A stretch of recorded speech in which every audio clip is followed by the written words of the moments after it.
Okay, so this is easy. I ask question, you ask question. Okay, Fair enough. we just talk, and we rhapsodize, and we see what comes out of it. And if we like it, we keep it, we publish it. Otherwise, we burn it somehow. I'm not burning my computer though, because I cannot buy a new one. But we burn it somehow symbolically. Would you Digitally burn it? Would you be up for this? Yeah. Okay. Yeah. We digitally burn it. So hang on one second. Ah. So somebody drove into your car. Did you kill the person? That's my question. No, I did not. They backed into it in a parking lot, but it was kind of a good thing. It was my neighbor, so I got to meet my neighbor, and like we're now planning on starting up a little like workout crew, and now I've had to ride my bike for the week, so I'm like, it's got me in shape a little bit. Oh, okay. So sometimes accidents turn out to be like the right thing to happen. Accidents. Yeah, for sure. Hey, so I want to know. Okay, let's start with the warm-up question. What brings you out of bed in the morning? What takes Coffee. you out of bed in the morning? Okay, but elaborate on it. Oh, I mean, the pursuit of getting better, I guess. I mean, there's definitely days I don't want to get out of bed, but at a high level, like making progress on certain goals. And define getting better. Like getting better at what? I don't know, maybe just being self-aware of like who I am, and like once you can understand who you are, you can build from there. But Okay. I don't know, there's multiple aspects of life, like getting better at my job, getting better at my personal goals. What's your job? Staying in shape. Specific. We like specifics. I work for a startup called Arena Labs that they're bringing high performance into the healthcare industry. So they're bringing like the tools and tactics from the Navy SEALs, Olympians, professional athletes, Cirque du Soleil, fields of high performance. They're distilling that, bringing it to healthcare. And my job as a product manager is to take all that learning, build it into a product, and then share it with healthcare clinicians. Okay, but like a course, like an education. It's an app. It's an app. Yeah, it's like I mean, so you want to change the world the way you build the app. Is this the way it goes? That's the way to scale it quickly. Yeah. They started out as a consulting firm, and they figured out, they were doing great work, but they could only do it one group at a time, and it wasn't scalable. So you're building like an app with some like teaching tools or something like this? Yeah, we've got a whole network of like amazing people, like Andrew Huberman's on our team. Tons of people like that. So so we've got experts in all kinds of fields. Obviously, he like focuses in neurobiology, the science of sleep, the value of sunlight, things like that. So he'll do like little mini lessons in the app. And then we have Kristen Holmes, who's like she was a coach at Princeton, but they won like 12 national championships in a row. We have some Navy fighter pilots. We've got a guy on our team that was on SEAL Team 6 for a long time. And so he provides coaching. But I don't know, our network is huge, and it's full of like big names like that. Okay. And then they're going to contribute somehow to the mission. Wow. Oh, yeah. Wow. Okay. So what brings you in this space then? Repeat the question. What brings you in the space? Like what took you there? I met the founder and CEO several years ago at an event we were doing. We did a run, swim, run on Orca Island, and I met him there, and we've kind of stayed in contact. We have a lot of mutual friends. And like I said, they started as a consulting firm, and I really had no interest in that. But when they pivoted to build a product, they needed a product manager. So we had a lot of discussions, and decided it was the right time and the right move for me, and it brought me on. Okay. Okay. So coffee, product management. Okay. And what else? What else is there? That What gets else me do up you? in the morning. Huh? That gets me up in the morning. Yeah. Usually some sort of outdoor activity, whether it's climbing or rafting or skiing or just going out for a run, like something to like get out in nature. Okay. So I know. Well, you were a soldier, and you're also an alpinist, like a very seasoned one. Right? Would you say that you're like quite a seasoned alpinist? Something like that, yeah. Something like that. How long have you been in this for? I mean, I don't know. I started climbing in like 2004. So, Okay, so 18 years ago.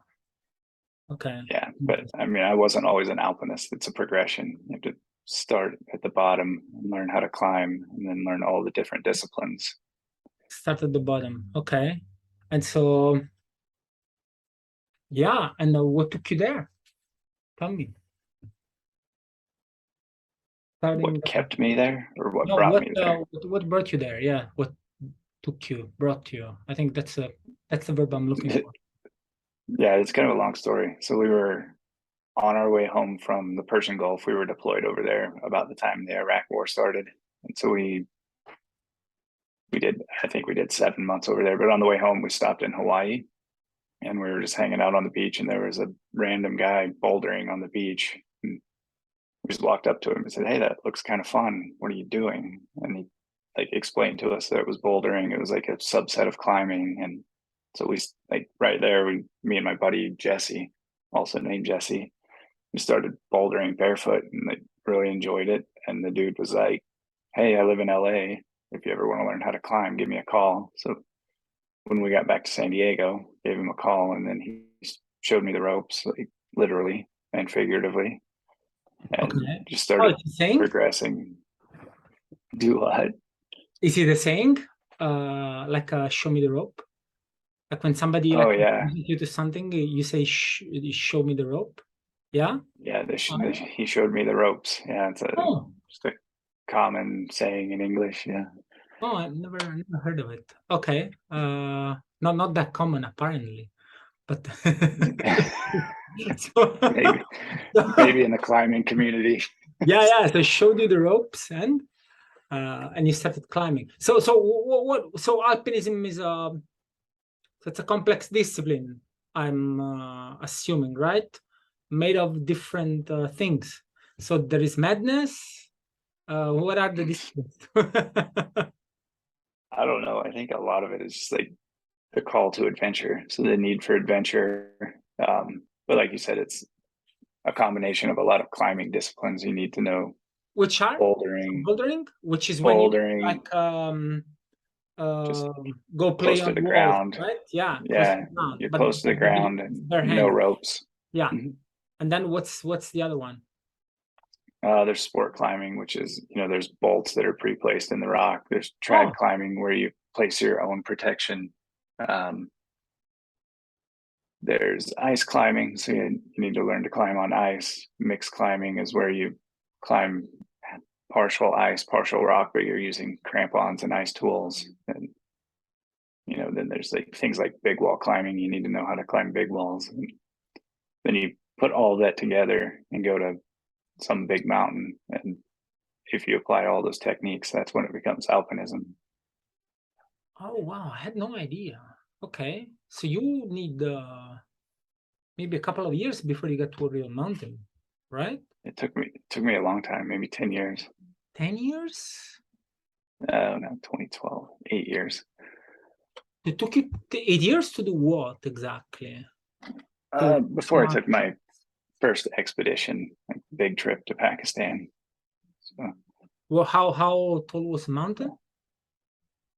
you cut out. What was that? Oh, how tall was the mountain? It wasn't that high, maybe like 20,000 feet. 3,000 meters, right? Yeah, like somewhere around there. It's like the size of McKinley or Denali in Okay. Alaska. Okay. 8 years. Why is it so long? Like, because you need to become proficient in all of them, or you need to develop something else? Like, do you need a teacher that tells you you're ready? Like, how does it work? Yeah. Yeah, I mean, it's great to find a mentor, but like you were saying, you need to learn all of the skills. But then it's like just kind of stress inoculation. You can't just go to the Himalayas on day one. You've got to progress your way there, like slowly taking on like slightly harder challenges, like inoculating yourself to the fear. Like it's kind of a scary sport. There's a lot of things you can't control. There's rockfall and avalanche. You need to know how to read terrain, travel across glaciers. There's just a lot of things that slowly have to build up over time until you're like ready to go put it all together on a big mountain. And how do you train for these skills on the ground? Like, you use a gym, but you use a wall. Then what I else? mean, To there are a lot of climbing gyms, but I never really used them. I don't really like climbing gyms. You just go climbing outside. Like I live in Salt Lake City, so it's like 5 minutes to rock climbing from my house. Almost quicker than going to the gym. But yeah, the training is like you would think. You train in the gym, weights and like hit workouts, long runs, that type of stuff, just for like physical conditioning. But the real training is in the mountains. You go climbing as often as you can on every different medium you can find, and it's seasonal, right? So like in the winter you climb ice, in the summer you go to places where it's kind of cool, and then usually the real climbing seasons are the spring and the fall. So you'll take your big trips in the spring and the fall, like going to Yosemite or the Black Canyon or wherever you decide, but you go find the big walls. You can. So you were a soldier first, and then you became like an alpinist. So is there something with danger that you like, or what like how like what's the because I guess so. How old were you when you joined the army? You were in the army, right? Or in the I was Navy? in the Navy. The Navy. Okay. So Not which means 19. you were on boats the whole time or something like this? Not always, but I went to SEAL training when I was young. So I went to BUDS when I was 19 or 20, and then I quit because I didn't want to do that for a living. But I got to spend a lot of time with them, like running on the beach and doing the obstacle courses, long swims, kind of getting surf tortured and that type of stuff. Then I did go to a ship, and we did boarding operations. They're called VBSS, visit, board, search and seizure. But like any ship coming in or out of Iraq, we would board it and search it and make sure they didn't have any contraband. Okay. That was one ship. Then my next duty station, I was in Italy. I was in Sardinia. You were in Sardinia. And okay. yeah. Esmeralda? Emerald Yeah. Coast? You were Yeah, there? right on the Emerald, the Isola della Maddalena. For real? Oh, yeah. Maddalena. Isn't there a prison over there? Not that I know of. Okay. Oh, you're thinking Corsica, like where they held Napoleon back in the day. Yeah. Okay, I got it wrong. Okay, cool. Yeah, but it's really close. It's over by Bonifacio, right across the strait. But yeah, it took me about a year, but I learned Italian, and then I became the translator for the base. That was my naval career. This is so cool. Okay, and was there something about the travel that made you become a soldier, or you had a particular hero? You had nothing to do, or you were like, I want to kill people, so I'll do like what makes you? Because so I'll tell you my cultural background with this. So I was born so people of my age, of my generation, earlier generations, we had to do the service basically, which lasted 1 year. And the way it worked was that if you went to college, oftentimes you would like thanks to college, you would like push it back until at some point, I think you either did it because you were pushing it back like too many times, or maybe you got a degree and then you didn't go anymore. But anyway, like there were ways out of it. And I grew up sort of a lefty, which means I grew up thinking it was a waste of time and it was bullshit, because basically people that ended up going to the service were people that were not going to school. So I had this stereotype of like, people doing these kind of things being kind of stupid basically, and wasting 1 year of their lives when I, for example, I was studying. So like, why would I do this, right? I don't want to carry guns and like even like try anything like this growing up. So, and this was so I had like a certain stereotype, and then I met some parachuters in that was like permanent soldiers. They were called from the Folgore. There is like this group in the army in Italy, and there were a lot of stories of bullying, like people committing suicide, like this kind of things. So anyway, like I heard it like this, but I always had this idea that people that voluntarily like joined the army or people that were like up for killing, and that's it. So they were like kind of weirdos. Then of course, like luckily, I met a bunch of people like growing older. Hopefully you change your mind when you grow older. So like I met people, I talked to people, and then I like read a little bit about these kind of things, and of course I ended up changing my mind. But I still right now, like I've never held a gun in my hand, for example. Like never even touched it, right? Which is laughable. Well, when you come visit, I've got a couple. I'll teach you how to shoot. Yeah. But I love fighting, for example. Like I train, I like martial arts, so and I kind of want to kill people sometimes, regardless. But but I was wondering, like, what is the what like you joined when you were 19? Like, what took you there? Well, I mean, I think it's it's different in the States. We don't have compulsory service, so it's all voluntary. But I went to college. I played American football, and I played for a season. I realized, pretty quickly, there's no future in that. I wasn't going to the NFL. And I wasn't too young for school. I just didn't appreciate school at that time. I was too immature to like really study and take it seriously. So I was just trying to find something different, and I wanted to travel. I'm from the Midwest, so like, there's no oceans, no mountains, nothing. So the Navy was like fields, basically, right? Corn. What else is there? Corn and wheat. Yeah. And, in Chicago. Yeah, kind of. But the Navy was the service that said they would travel. They would take me to see the world.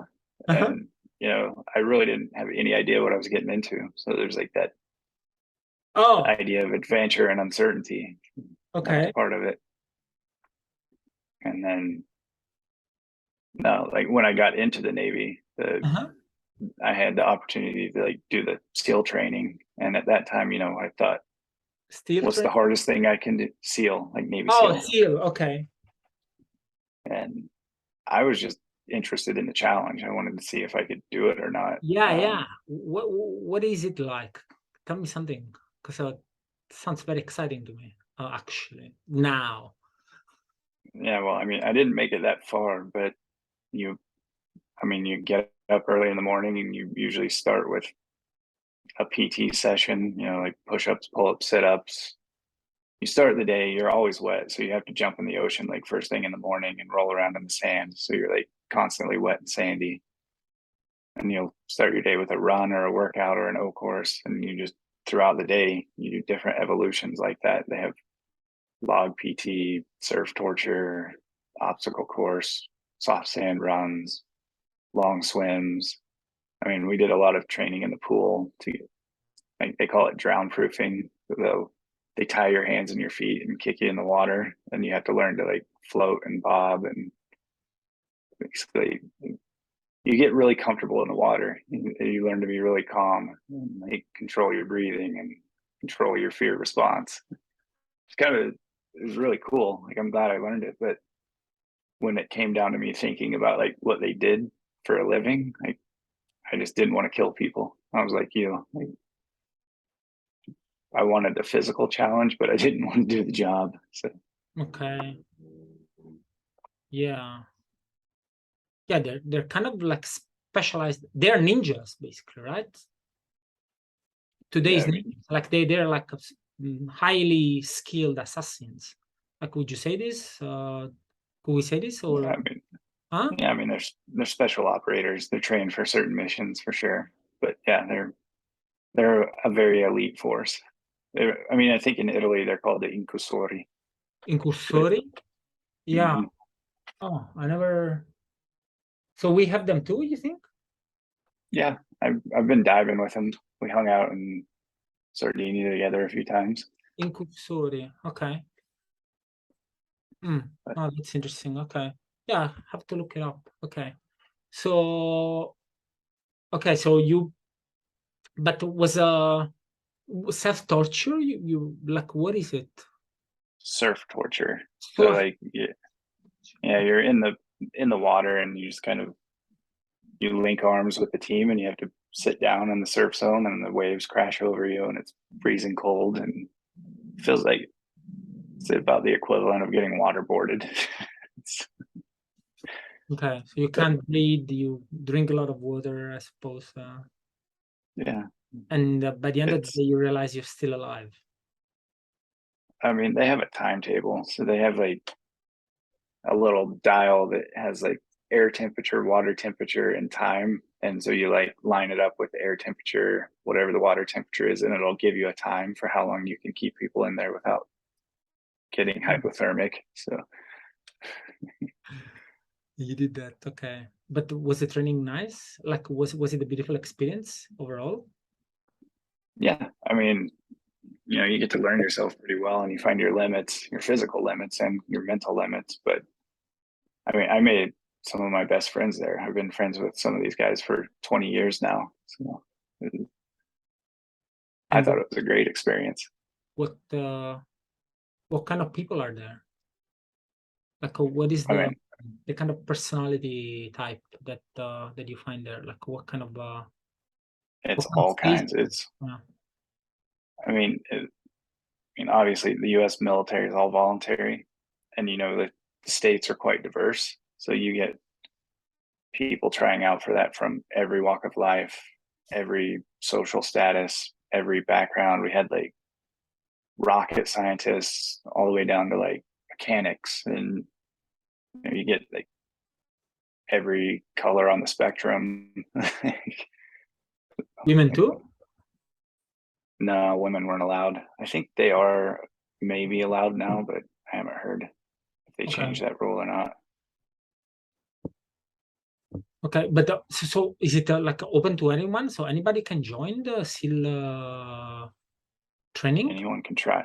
Anyone can try out. There's like a selection to get in. You have to take some tests, and you have to score a certain score on the entrance exam, and you have to pass physical tests. But anyone can try. Okay. And then, but that's not the easiest part, right? Because I think a lot of people quit during the training, or people tend to stay. I think it's got like 80 or 85% dropout rate. So not very many people make it.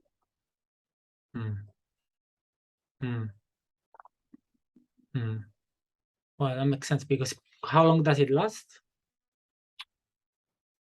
I mean, the initial training is 6 months, but then if you make it through that, there's another year and a half, I believe.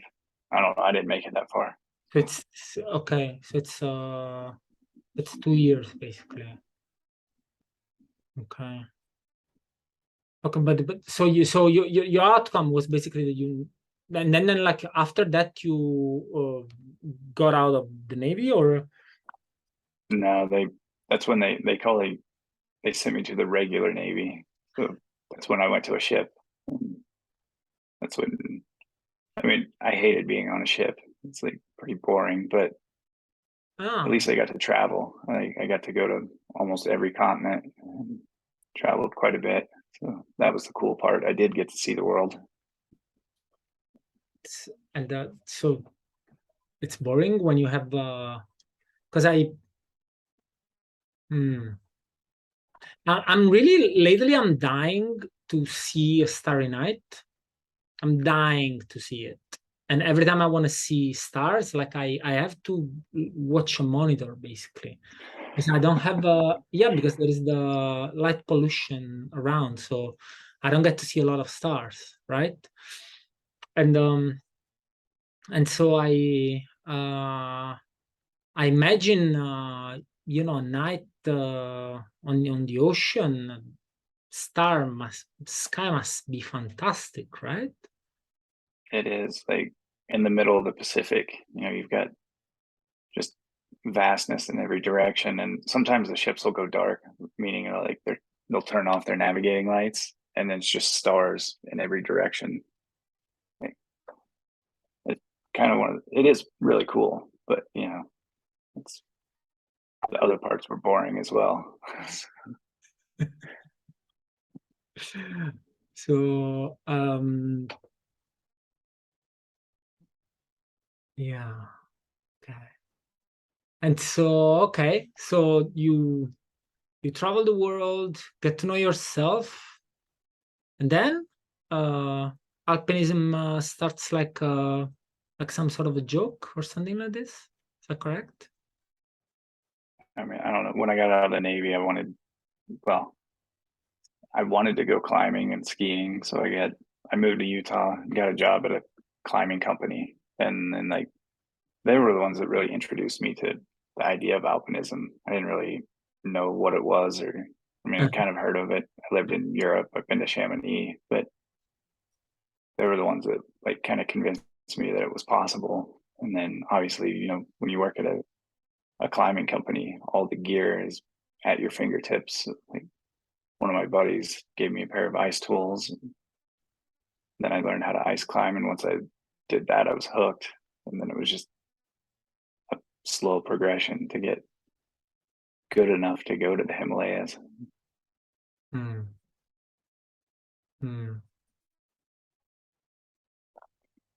So are you trying to be a hero? What? Are you trying to be a hero? Like, because you go on a journey, right? And there is the danger. Are you familiar with the hero's journey? The hero's journey, like a hero in the sense of like Joseph Campbell's work. Yeah, but I'm not trying to save anyone. No. But like, is there the impulse to, I don't know, like to, when I describe, for example, the evolution of my life, I've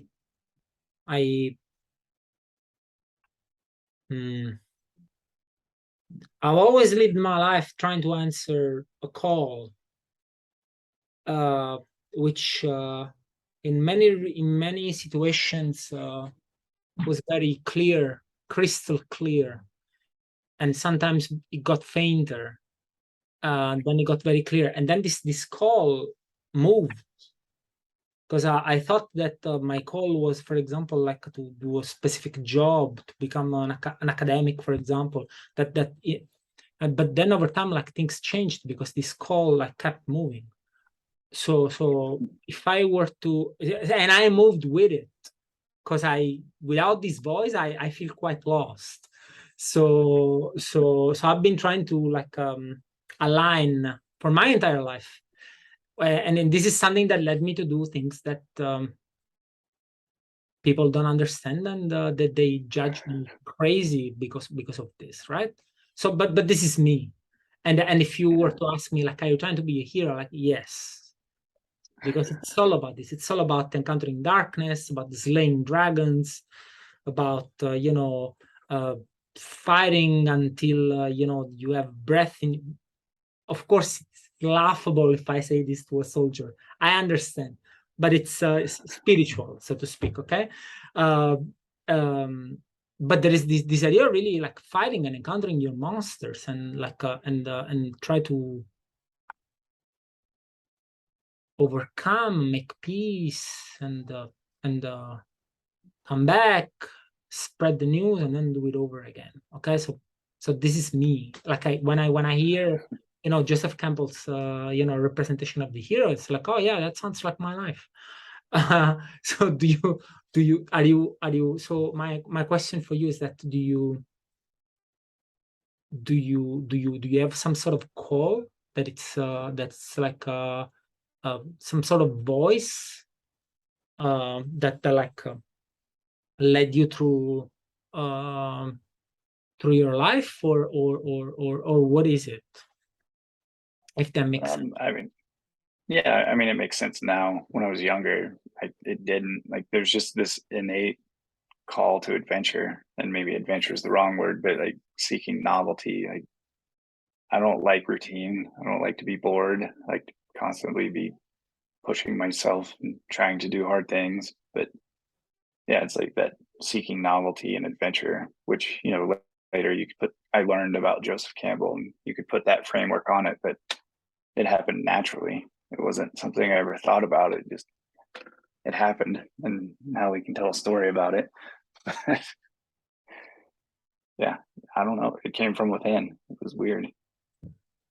Could never ever explain it. And then yeah, the hero's journey like helped put words to it for sure. Okay. And so if you look back, what's the if you look back, like, what's the biggest dragon you've ever slain, for example? I don't know. It's always the simple stuff like confronting fear and overcoming it, Yeah, realizing that it's yeah. probably not real. But do you have like a practical example of this? Is there something that really surprised you that you did, and when you look back, like, oh yeah, I'm pretty proud of you, man?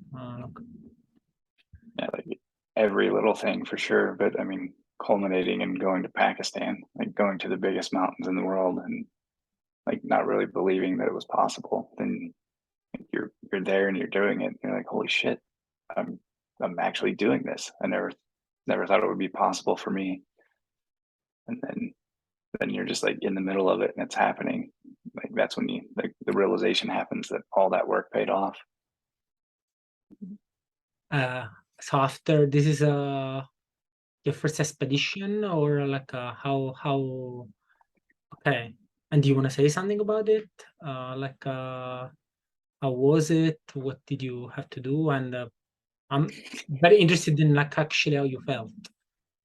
How long was the expedition for, first of all? Uh, 50 days. So 50. like 2.5 months or so. Okay. One and a But half. I mean, it was just like, it was cool to overcome like something you didn't believe possible. But it was like literally you inoculate yourself to that by like smaller tasks. Like the first time I went climbing, I was terrified.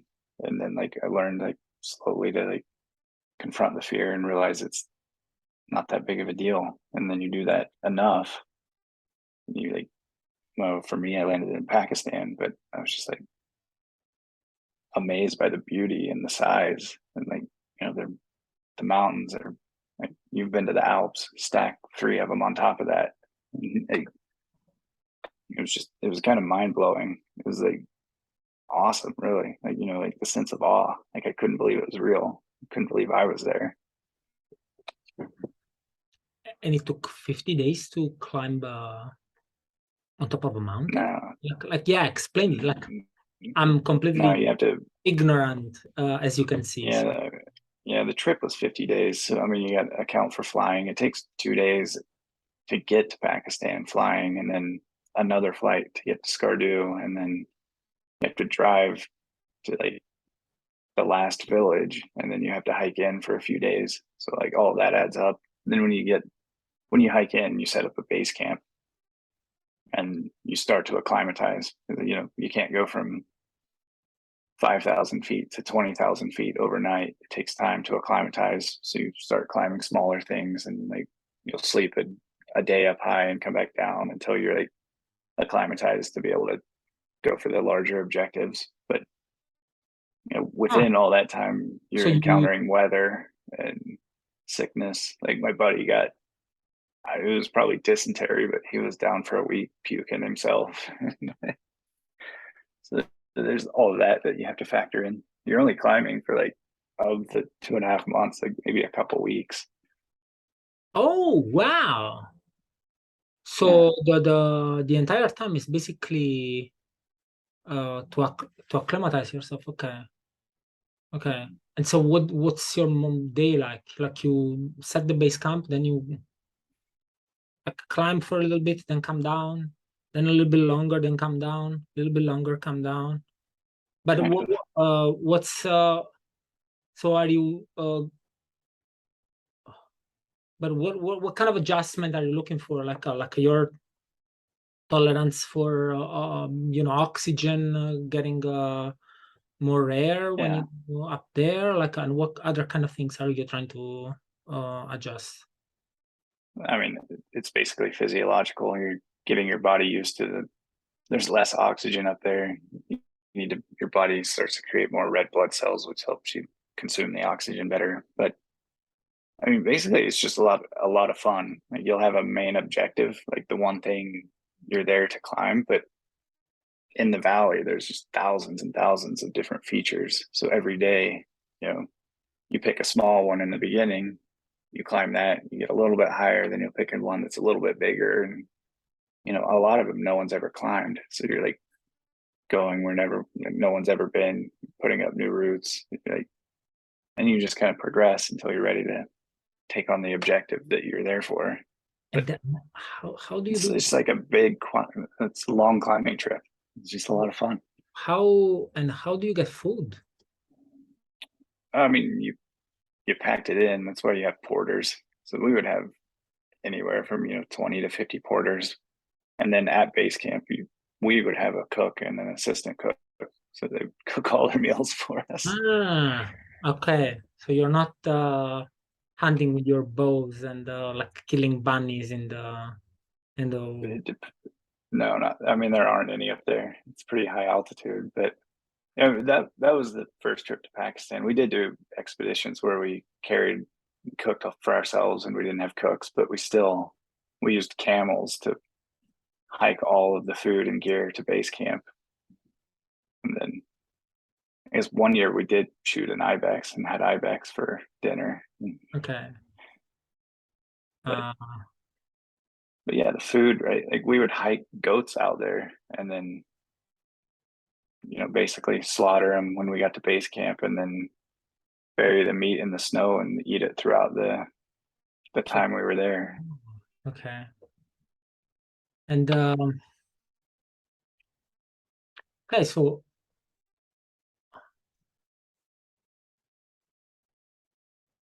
Jamie Wheel once said something, Jamie Wheel, right? Mm-hmm. Said something like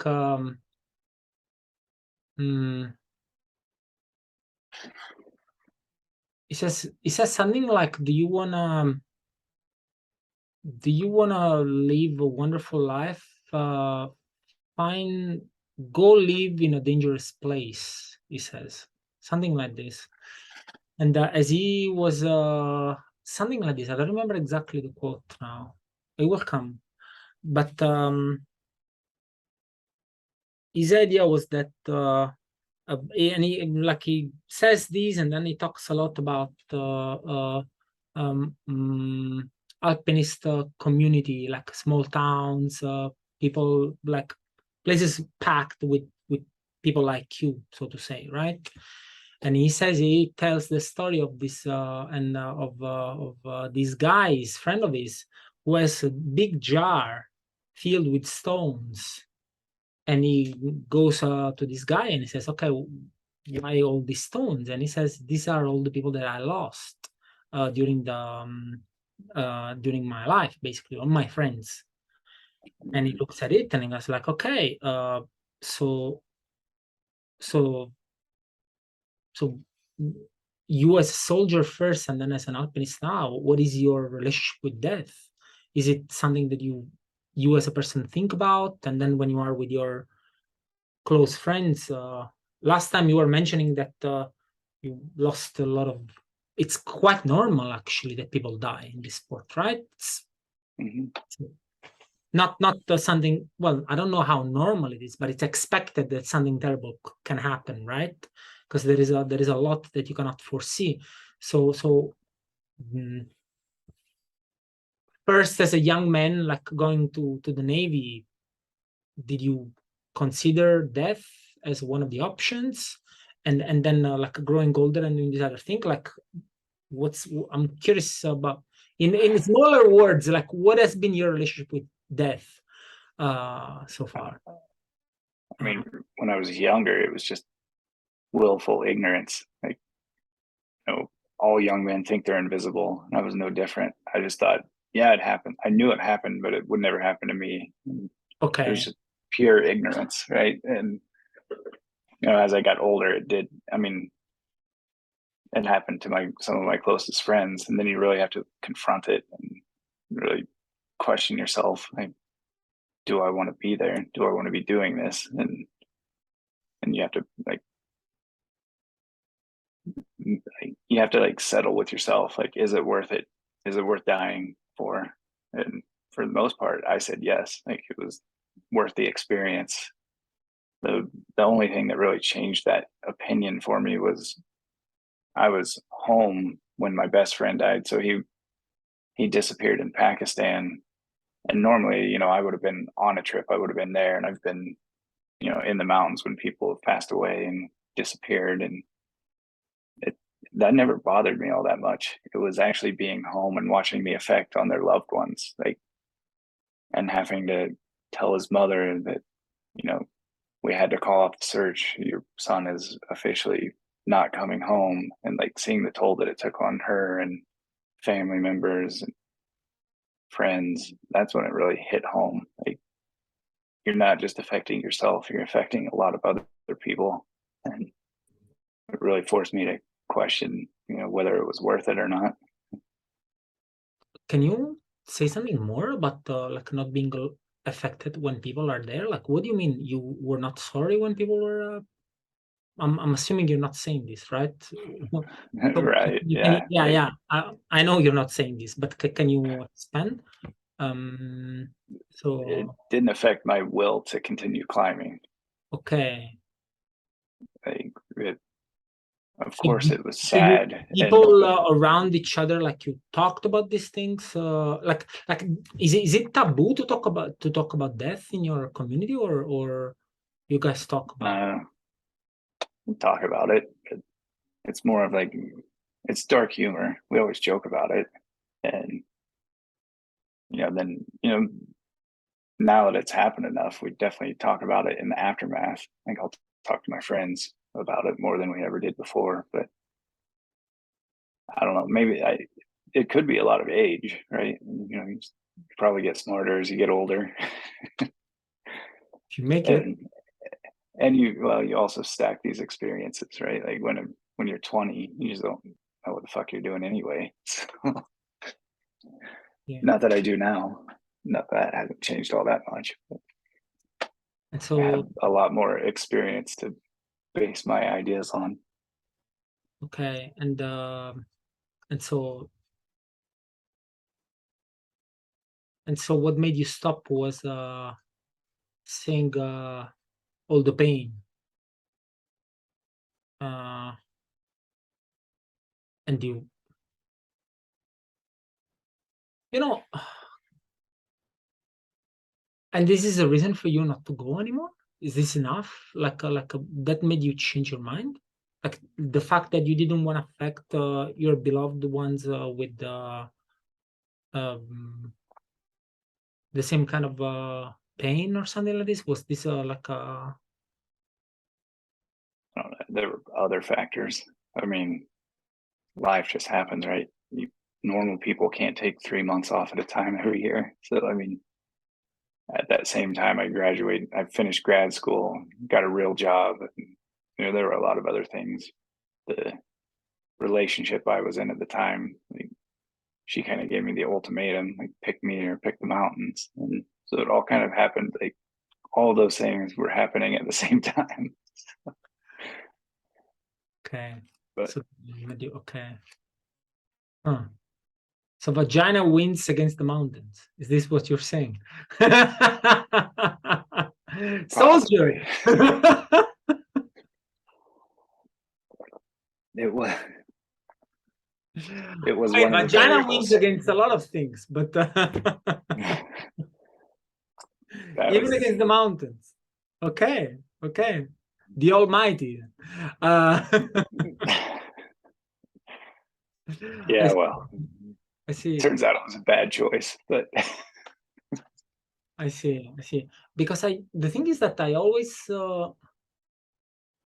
so when I talk about suicide, for example, with people who want to die, or people that that ask me about how I process this thing when I myself wanted to die, the my mental process was actually very different, because I always thought that and this is a thought that I have since I was very young, actually, that that the choice to be alive is ultimately yours, and that we do an incredible array of things for other people, okay, to please, to make people happy, so that, or maybe to have our life a little easier so they don't bother us. So we do an incredible, I don't know like about your life, but in my case, I've found myself in some cases like do things for people so that they would leave me alone, and I would give them a little bit of ease. And so but when it comes to ultimately deciding whether you want to be around or not, my idea has always been very clear, and it's been, no, if I want to be, or if I do decide that I want to get out of this, it's just me. I should not consider what other people want, because ultimately this body is mine. I'm doing the suffering, because people a lot of time, people that have never like been close to somebody that wanted to die, or who have no experience of this kind of emotions, think they can either not they either don't conceive that something like this is possible, or I don't know, or they judge it very negatively. All right, but what's being ignored is that if you develop this feeling that life is horrible, there is an incredible amount of pain that is happening inside you, a lot of pain. And so I always thought, if somebody, it's great to be heroes, but it's not compulsory. I think it's not a must. And if life is really, really, really, really horrible for you, I think you should be free to do it.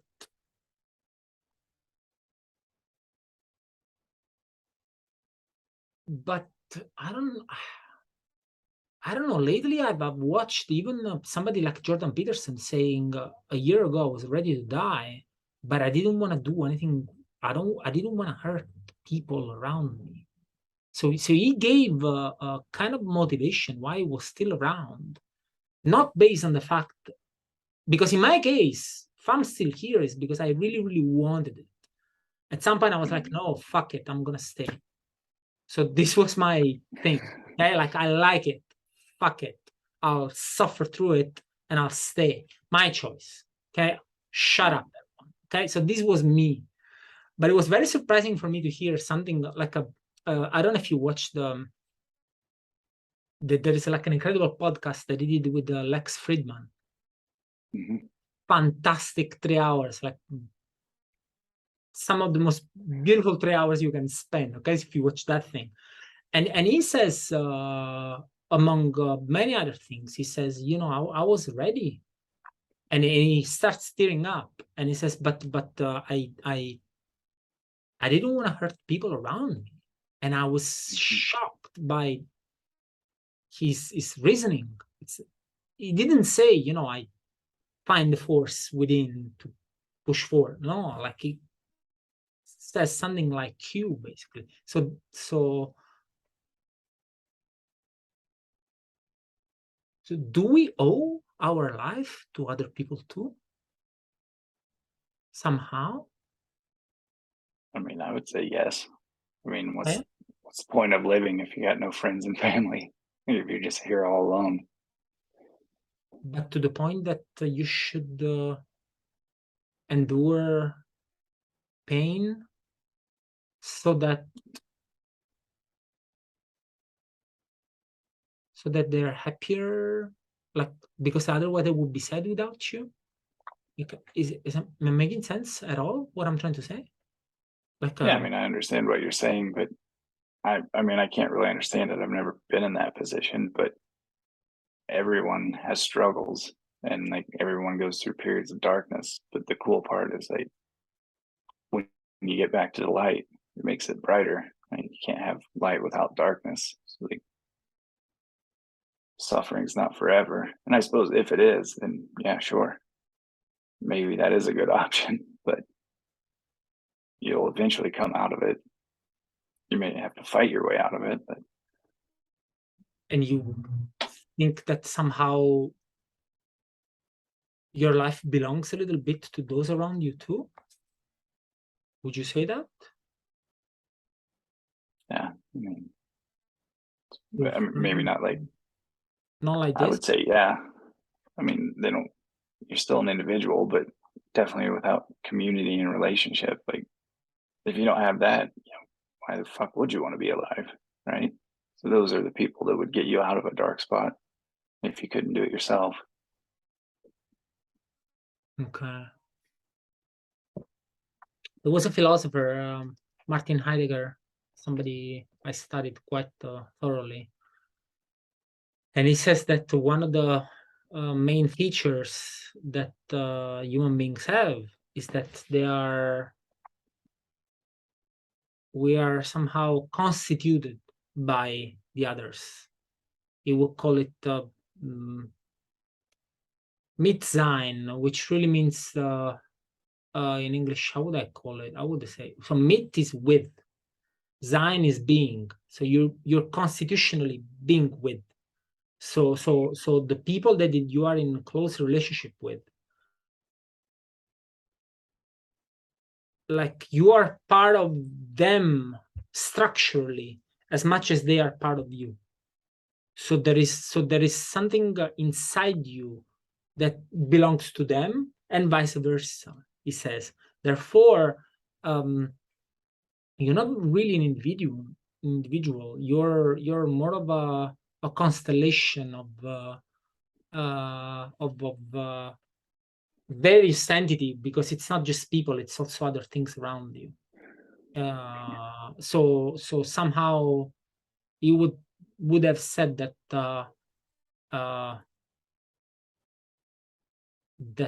others constitute you. Yeah.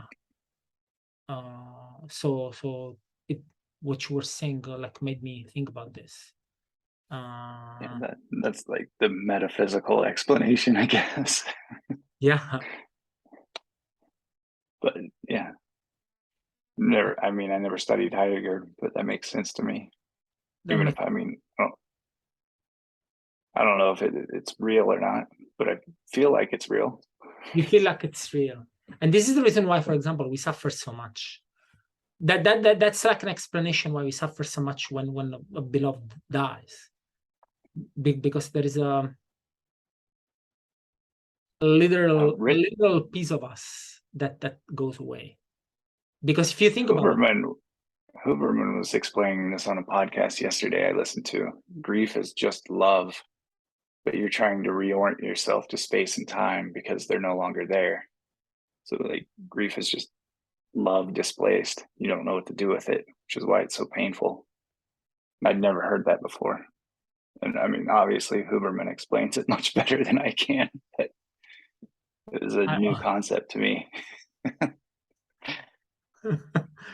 Top scientist, Stanford professor, like, he probably has better tools that we both have. So, yeah.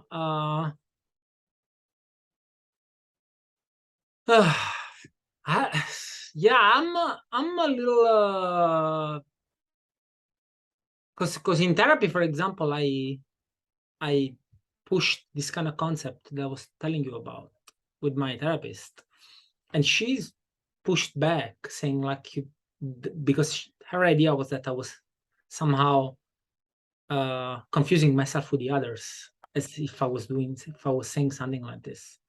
So she like brought me more to like focus on myself only, because I said many times, for example, when the reason to go back to like love being displaced, the thing is that if you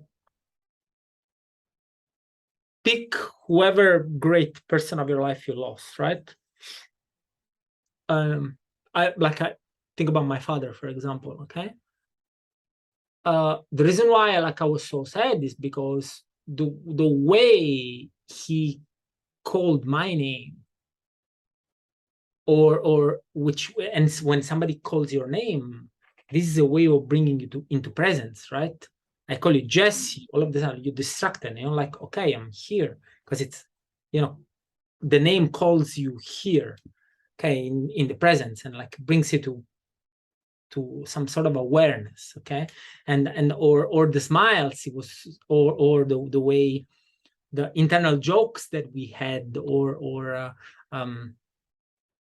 I don't know, the kind of expressions he would make with me, all those kind of things, and the way I would react with him too, they're gone. So that me that I was with him. So it's like, so every time you have like a very important relationship, it's like there is a new you that constitutes itself with something else, with someone else. And when these people, and it's new and it's very original. So when they go, are you here? Do you need to go? No, I have like another screen up, and you just brought up something that I have this quote up that maybe fits in. It's like, each friend represents a world in us, a world of possibility not born until they arrive. And it is only by this meeting that a new world is born. So like, yeah, each relationship, it's like you said, it's a new you. But then when you lose it, it can be detrimental. So so you really, I wonder if what we're really crying for is not for ourselves more than for the person. And I've always been thinking about this, like, are we really crying for the person that's gone? Because actually the person is not suffering anymore. So there is really no, to some extent, there is no reason to be sad, because it's not that the person is in pain, okay? But so how much are we really crying for the other, and how much are we crying for us? Because because you will never come into presence anymore like that person would make you come into presence. Yeah, I mean, maybe. I mean, you're mourning the loss of their future, so partially it's for them. But yeah, I mean, humans are pretty much self-centered. It's all about me. So, yeah, you're probably right. It's probably a lot of you crying for your loss, not theirs. So, so what are the so you're not like doing extreme things anymore, right? Not really. And I mean, then I got into like pack rafting and some other fun stuff. I tried to learn how to surf and paraglide and some other things, but okay. nothing quite as dangerous. And do you miss it? Sometimes. Okay. But there are ways to keep the beast at bay? Yeah, I mean, there always have been ways to do it. I just had to find them. So, okay. Hey, I don't think I think I have any questions left. Yeah. Do you have questions? I mean, probably lots of them, but relevant to this conversation, I don't know. Any? Do you want to steer somewhere else? What gave you the impetus to start these conversations with like Tristan and everyone else? Well,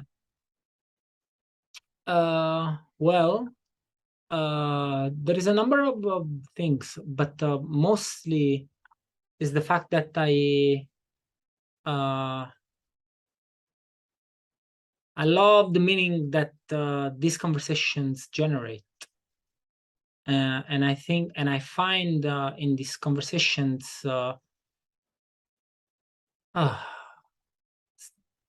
one of the seeds why I think life is worth living.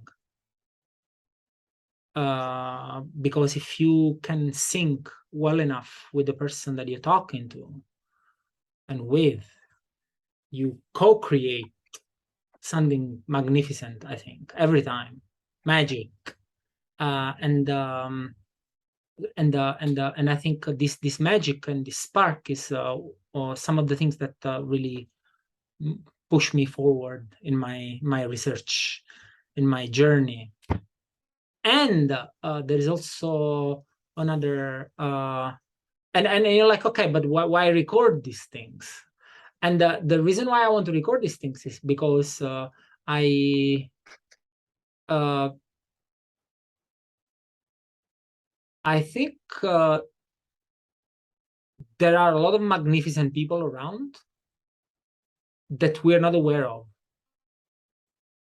We all of us,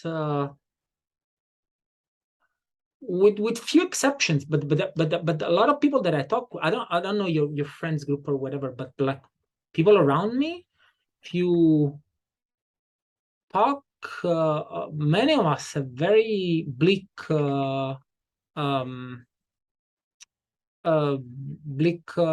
vision about the present, about how the world is faring, about what's happening in reality, and so on and so forth. And recording this conversation for me as a sort of a protest against that, and say, hey, by the way, there is a lot of awesome people around. It's just that we are not aware of those. And what the only thing that it takes is to look for them, I think, and to do a little bit of digging, and the willingness to do difficult conversations. Yeah, I think. Yeah, that's cool. I mean, to prove that there is like humanity left. Like, you look at social media, it makes you feel like the world's ending. Yeah, to prove that there is to prove not just to me, but in general, to say, hey, like, I know a lot of awesome people doing great things. And here is some. So it's like I have a, proof that there is beauty around, and it's there and accessible. So this is one of the reasons, yeah. And also, so when I was at Cornell, I was surrounded by very, very intelligent people. And yeah, very intelligent, very accomplished, or about to become very accomplished. And I used to have them over to my place, like I had people over, like I would say 2 or 3 times a week, regularly. Okay. And I always had this kind of like very intense, cool conversations, basically. So in a way, and again, like sprinkled my life with some magic. And so these kind of conversations here are a way to honor that kind of tradition that I had when I was over there. And now things are a little more complicated to do, but yeah. So yeah. I mean, it's more complicated, but it's easier, right? I'm sitting in America, you're in Italy, and we can have a conversation. True. But yeah. But it's it takes more of a moment, like, to organize and stuff. But yeah, I don't know if it's easier or harder. I mean, over there, like when I was there, it would happen more spontaneously. Like I would get home around 6, start cooking. It was literally like this: go home, start cooking around 6, pick the phone, call the first person. Are you hungry? Yeah. Do you want to come over for dinner? Like, no, I'm busy. Okay. Person number 2, person number 3. Next. I literally did this until I found somebody that wanted free food cooked by me. Like I was, I cooked Italian food. Yeah, so and it was cool because they're like, okay, what are you making? Like risotto. Okay, I'm coming. So like it was, it was often like this, like they wanted to know, okay, like what's in the pan? I'm like, oh, risotto, pasta. I made some gnocchi, like fresh. Homemade. Yeah. So Fatto a casa. yeah. I can make fresh pasta. Actually, not that hard. It only takes a little bit of patience. But I've seen it done, but in Italy, not in America. No one here takes the time to do it. Yeah, in fact, people were shocked when they saw me do these things, because it's really mystified, Mm-hmm. It's like, oh my God, you need to be good. Like, no, you only need to have a little bit of patience, like mix flour and eggs. Flour and water and eggs. Or water, depending on what you want to make, but it's quite easy. And it's a very relaxing thing to do too. It's very beautiful, and women loved it, by the way. And I remember one day, man, I invited a friend. We were supposed to cook lasagna together. So she came over. She was like, okay, so she was like, where is the pasta that we need to cook to make the layers? And I'm like, there's nothing. Like, what do you mean there's nothing? Like, you mean we have to do the whole thing? I'm like, yeah, we have to build it from scratch. So we have to make the pasta, cook the meat, prepare the sauce.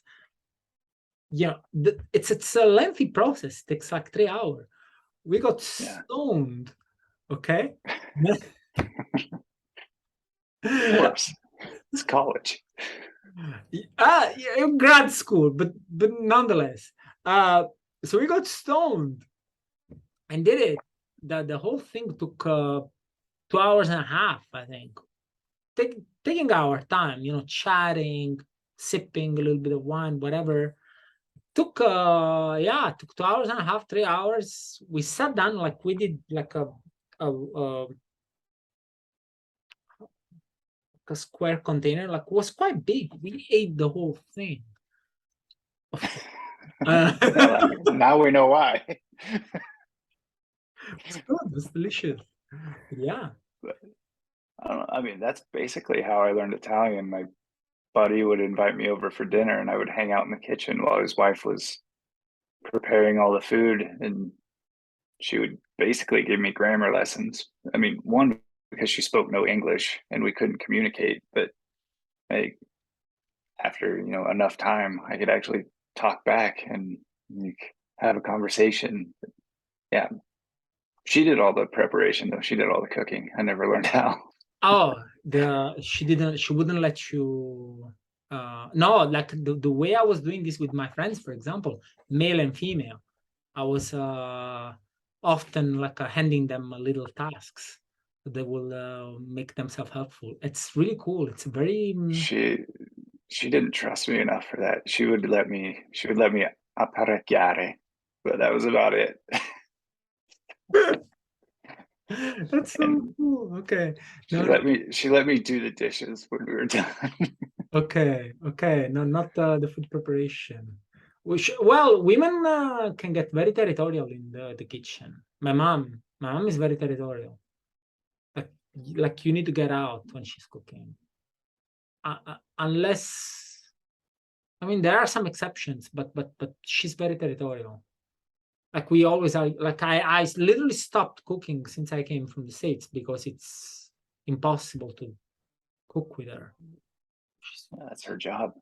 She's got her own, yeah, and she's and even if she wants you, even if you manage to do something, she's like after you, like, oh, you should do this, do it this way, do it this way, this way. And I was like, I've been doing this for 20 years now. Like I get out, and so we did it a couple of times. And I was like, no, like you cook, it's all right. We,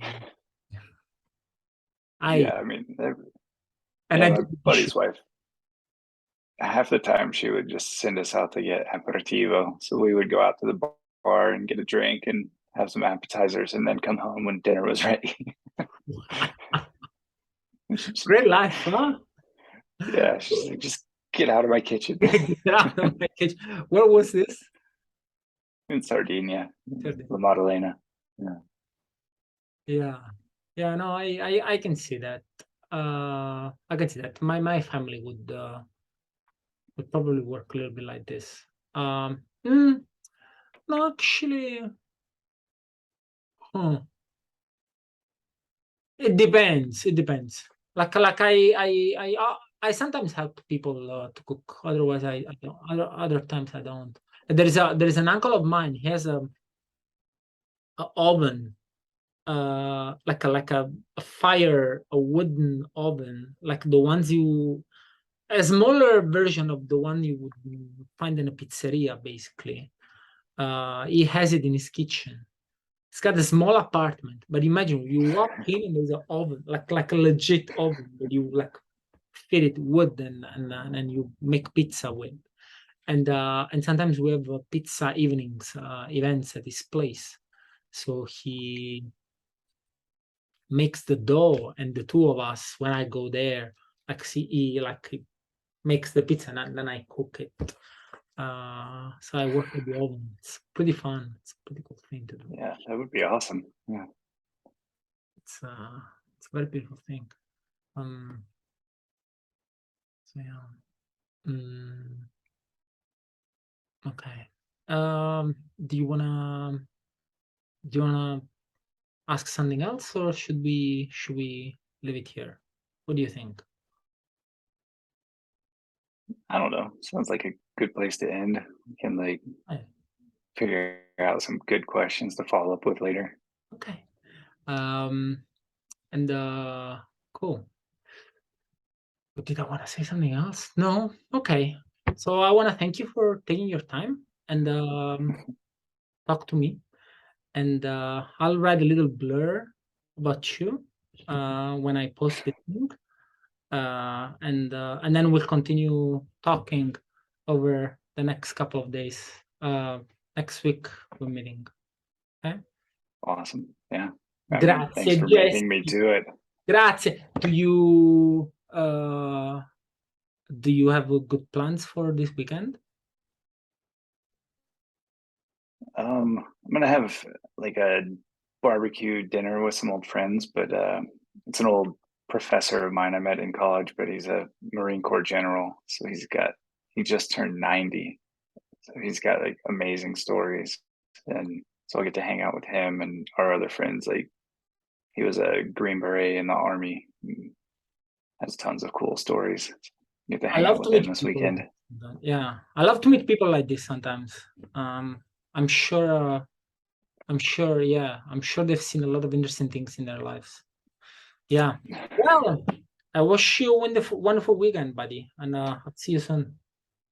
Awesome. Ciao. Ciao, Jesse. Ciao. Ciao, ciao.